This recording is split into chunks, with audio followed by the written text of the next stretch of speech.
for today's video vlog nga mga sir, ay i-update ko lang kayo sa ilalagay nating accessories dito sa Honda Click version 3 natin. So may binili nga pala tayo sa Shopee ng screen protector ng speedometer gauge.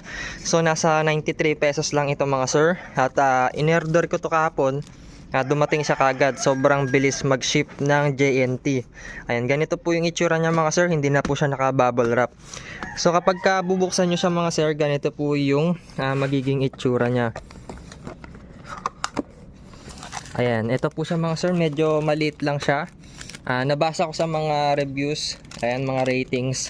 Saktong-sakto lang siya sa screen ng Honda Click natin. So ito yung screen protector accessories, tapos ito yung screen protector niya.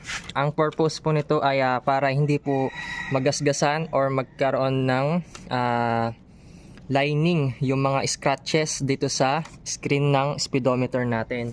So ito saktong-sakto lang siya, oh. Ayan, oh. So bali dalawang variation po ito, yung clear tsaka yung smoke. So yung kinuha ko na lang dito yung clear kasi nagta-top speed po tayo. Baka hindi kasi makita sa camera kapag smoke yung kinuha natin.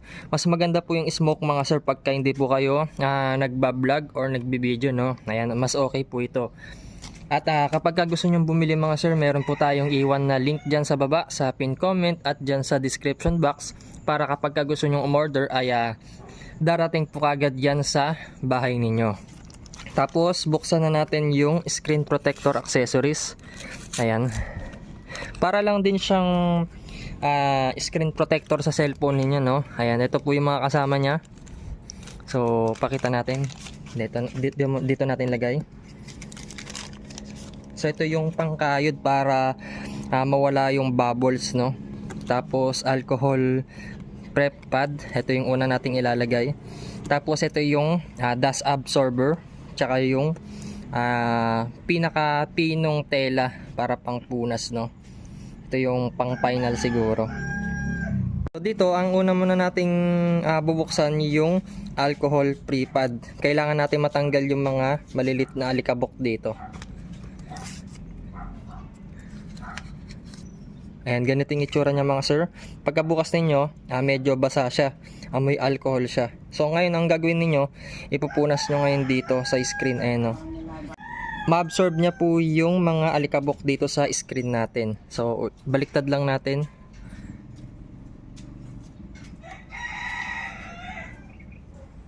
Ayan, ang dami, o.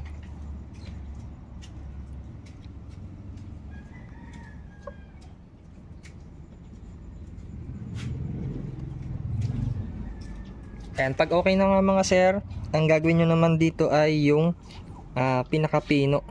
Punasan nyo na siya.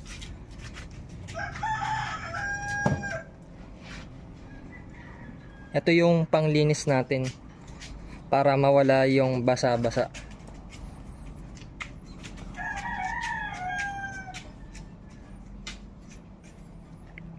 Kapag okay na nga mga sir, pag may nakikita kayong mga alikabok na maliliit, pwede nyo siyang gamitan ng dust absorber, yung sa may sticker. Ayan, ang tamang paggamit nito, pag ganyan po, tapos igaganyan mo siya.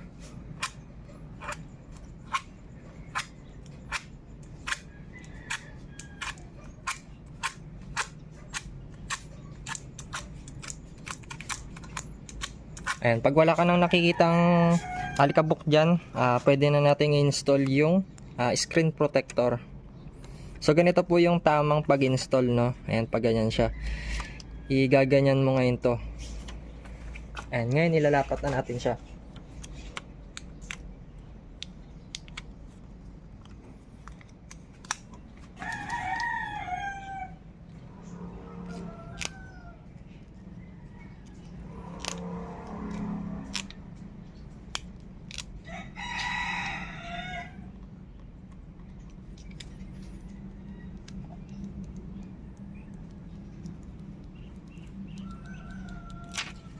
Yun, no, lapat na lapat, oh. So dito nga mga sir, na-install na natin siya. So itong mga malilit na bubbles na yan, pwede nyo po siyang kayudin gamit itong kasama niyang accessories para sa screen protector. So yan, pagka ayaw nang matanggal mga sir, okay lang yan, huwag kayong kabahan.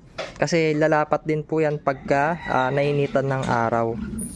So yan, ang importante po dito mga sir ay hindi po magasgasan or magkaroon ng scratch dito sa speedometer natin. So pag magpapalit kasi kaya kayo nito, medyo mahal.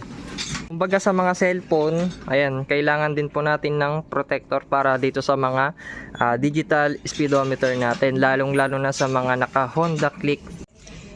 So yan yung mga bubbles, oh. Ayan yung sinasabi ko sa inyo.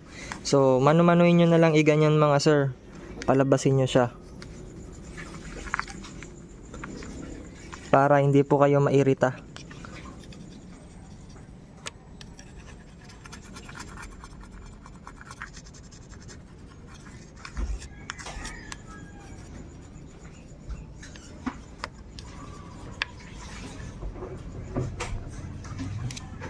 Tapos ganito naman yung itsura niya kapag i-on na natin yung speedometer. Ayan, kitang-kita po siya, oh.